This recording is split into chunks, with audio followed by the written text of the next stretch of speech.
To do it in English, maybe shortly.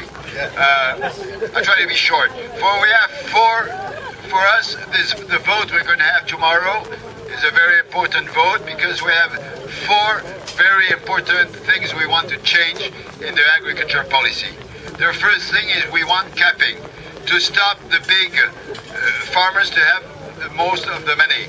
80% of the money of the subsidies go to less than 20% of the farmers. We have to stop with this. That's why the Green Group in the Parliament is asking for a capping at 100,000 euros by farm. This is the first thing we are fighting for. The second, we want also to change the situation between the farmers who have animals and the big cultures. So that's why we are proposing to double the subsidies for the hectares which are under the average of each country. So this is also a second measure. The third one, we want to cut completely and to finish with the subsidies for exportation. This is, I think, very important too, because since the beginning of the CAP, these subsidies are killing all the farmers all over the world, and mostly in the developing countries. So these are the first three measures we are fighting for in the vote in plenary tomorrow.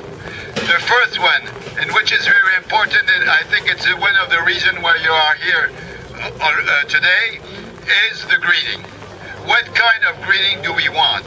Is a greening that is supported by the Council, most of the countries, and the more conservative in this Parliament. These conservatives are not only from the right wing, but also by the Social Democrats. We have conservatives in these two big camps. They want things, they don't want things to change.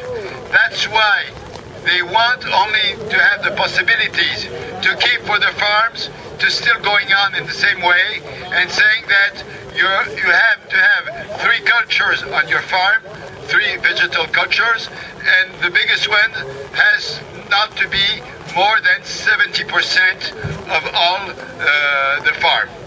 This doesn't change anything, and that's why the Green Group agrees with what you are fighting for, is to have a real greening, and the first measure of this greening is crop rotation. Why crop rotation is, I think, very important? Because if we put on crop rotation, it's a way to put vegetal proteins on the farm. If you put vegetal proteins, you protect water because you don't need so many pesticides and fertilizers.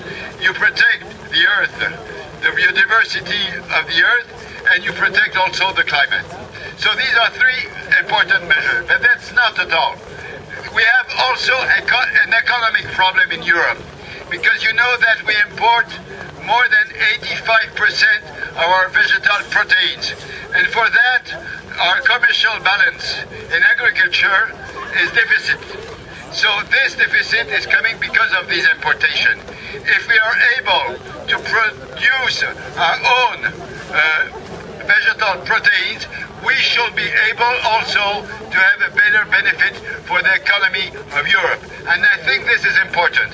And last point, I think, which is important too, is we are able to have our own vegetal proteins. We can stop with the importation of GMO soya. And I think this is also very important, because now in many countries there's a fight to have feed without GMO, and this is also, I think, an important fight, and we are going to struggle very hard tomorrow to do this. Thank you.